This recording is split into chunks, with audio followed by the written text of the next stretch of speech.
utukuzwe, ufalme wako ufike, utakalo lifanyike duniani kama mbinguni.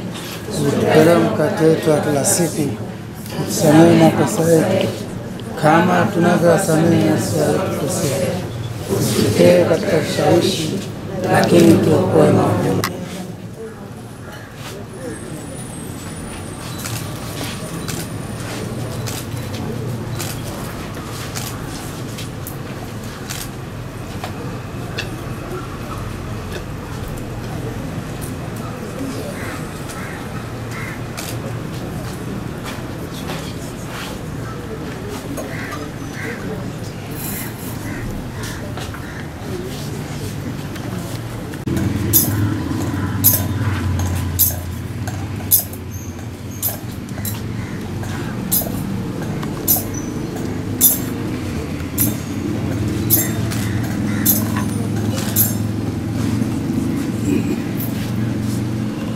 Nawe rohoni mwako. Tuombe. Ee Bwana, usikilize sala zetu.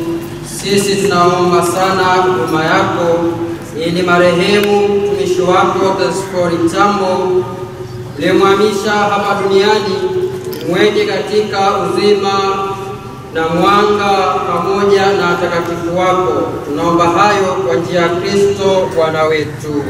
Amina. Raha ya milele umpe Ee Bwana, na mwanga wa milele umwangazie. apumzike kwa amani. Amina. Basi tumuingize kanisani. Ee Bwana, roho ya milele, mwanga wa milele, umuangazie.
Ndugu wapendwa, tumekusanyika hapa mchana wa leo pamoja nasi mapadre, watawa, ndugu, jamaa na marafiki na waombolezaji wote, ili kumsindikiza mpendwa wetu, baba yetu, babu yetu, rafiki yetu, mzee wetu Teresfor Tadeus Chambo, ambaye Mwenyezi Mungu amependa kumuita dunia hii.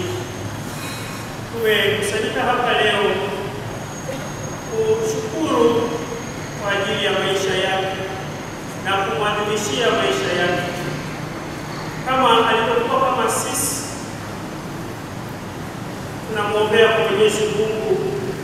Kama alikuwa na madoa ya kibinadamu, basi kwa sala zetu na maombi yetu, Mungu Mwenyezi amsamehe makosa yake, amtakase, amfungulie vifungo vya mauti na amjalie uzima wa milele huko mbinguni.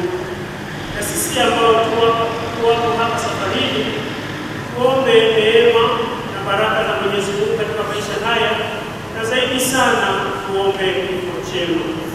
Ndugu zangu, tukitambua kwamba sisi ni wakosefu mbele ya Mungu, tujute makosa yetu. Na mwambia Mungu Mwenyezi,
Kwa jina la Yesu Kristo mwana anayeishi na kutawala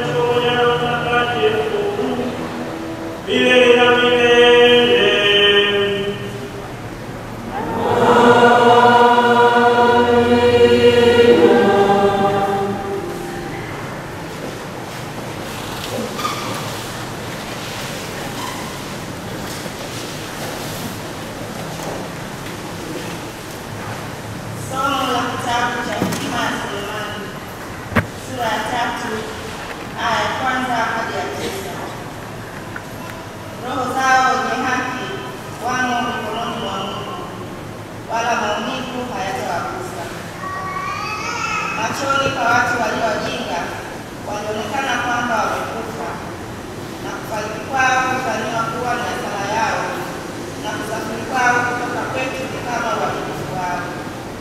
Bali wao wamo katika amani, kwa sababu hata ikiwa wameadhibiwa, hata hivyo taraja lao limejaa kutokufa, na wakiisha kustahimili kurudiwa kidogo, watapokea wingi wa mema. Kwa kuwa Mungu amewajaribu na kuwaona kuwa wamestahili, kama adhabu katika tanuri aliyowajaribu, akawakubali mithili ya kafara. Wakati wa kujiliwa kwao watang'aa, na kama vimulimuli katika mabua makavu watametameta. Watahukumu mataifa na kuwatawala kabila za watu, naye Bwana atawamiliki milele na milele. Wenye kumtumaini watafahamu yaliyo kweli, na waaminifu watakaa naye katika upendo, mradi neema na rehema zinawateule wake. Neno la Bwana.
sura ya 25 aya ya kwanza hadi aya ya 13. Yesu aliwaambia wanafunzi wake mfano huo: ndipo ufalme wa mbinguni utakapofanana na wanawali 10 waliotaka zao wakatoka kwenda kumlaki bwana harusi. Watano wao walikuwa wapumbavu na 5 wenye busara. Wale waliokuwa wapumbavu walifuata zao wasitwae mafuta pamoja nao, bali wale wenye busara walitwaa mafuta katika vyombo vyao pamoja na taa zao. Hata bwana harusi alipokawia, wote wakasinzia wakalala usingizi. Lakini usiku wa 8 pakawa na kelele, haya, bwana harusi, tokeni mwende kumlaki. Mara wakaondoka wanawali wale wote, wakazitengeneza taa zao. Wale wapumbavu wakawaambia wenye busara, tupeni mafuta yenu kidogo, maana taa zetu zinazimika. Lakini wale wenye busara wakawajibu wakasema, sivyo, hayatatutosha sisi na ninyi. Afadhali shikeni njia mwende kwa wauzao mkajinunulie. Na hao walipokuwa wakienda kununua, bwana harusi akaja, nao walikuwa tayari wakaingia pamoja naye harusini. Mlango ukafungwa. Alafu wakaja wale wanawali wengine wakasema, Bwana, Bwana, utufungulie. Akajibu akasema, amini nawaambia, siwajui ninyi. Basi kesheni, kwa sababu hamjui siku wala saa.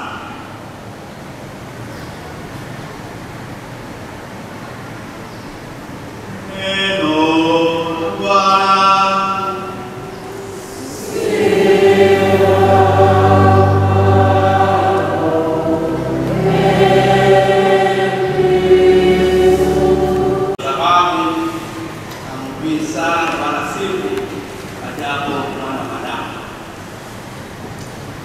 Tunajua tumekusanyika hapa leo. Tumekusanyika kwa lengo moja tu, la kumwaga na kumsindikiza ndugu yetu, baba yetu, au mama wetu, rafiki yetu, Nestori Chama. Wengi tunafahamu jinsi alivyoishi, lakini kikubwa katika maisha yetu tuangalie tunaelekea wapi. Sababu hatuwezi kuishi milele, tutakufa tu. Kama sio kwa uzee, basi kwa ugonjwa. Maisha yetu yanafanana na saa. Kuna saa moja sisi tunafahamu, inaitwa saa ya mchana. Saa ya mchana zamani sana, kutoka saa hizo unakuwa na vyombo viwili, mmoja kinakuwa juu, kingine chini. Kwa hiyo unaweka mchanga, sasa ule mchanga unakwenda unapata masafa yote kwa hiyo umeingia chini. Unageuza kile chungu. Zile tanga inakuwa inakwenda ndio mtu anaweza kumula wakati huo. Sasa maisha yetu kama hivyo. Maana mchanga unaanza kwenda mpaka unafika mwisho. Na maisha yanabadilika. Lakini mchanga huu unapoondoka kuja chini haupotei. Sababu kugeuza tunaanza tunaoke. Haupotei. Bado unakusanya pale chini. Na maisha yetu ni kwa hivyo haupotei. Yanaondoka sehemu moja na ingia sehemu nyingine, kugeuza yanaanza upya. Ndio maana kusoma habari za watakatifu wengi, siku zao tunakumbuka ni siku ambazo walikufa au waliaga dunia. au walikufa kifo dini, kwa maana kwamba baada ya hapo maisha mengine yameanza. Basi na sisi ambao tunaishi katika ulimwengu huu hivyo hivyo, katika wakati maisha yetu yatafikia mwisho. Kuna kitu kimoja kinaitwa angu. Mfahamu angu? Angu, kila mtu anasema angu. Angu ni kama mtu anasema tumbo langu, kuna ile neno la mwisho angu inabaki. Ukisema kichwa changu, angu inabaki, si ndio? Angu ibadiliki. Mkono wangu, angu iko pale pale. Kiuno changu, angu iko pale pale. Huyu angu ni nani? Angu ni nani?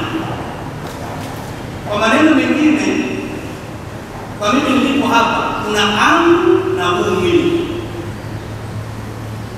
Tunasema mkono wangu. Sasa, kama mimi na mkono sio kitu kimoja au ni vipi? Kuna umiliki fulani, angu anamiliki kila kitu. Na ndipo ilivyo mwili wangu, angu iko pale pale. Nasema ndugu yetu ile skole ya mtu. Lakini kuna mwili uko pale pale. Kumbe angu ndio anakuwa hayupo. Angu ambaye alikuwa anamiliki mwili ndiye yupo, ndiye ambaye mtu wake, na ndiye huyo ambaye anaanza maisha mapya, maisha mengine. Mara nyingi tunasema mtu anapotuaga, angu anapoondoka kwetu, anabaki ni mwombezi wetu. Haya maneno sio ya uongo, ni ya kweli, kwa sababu yeye anaanza maisha mengine ambayo sisi hatujafikia bado. Na kwa upande huo anahitaji sala zetu, na sisi pia tunahitaji sala.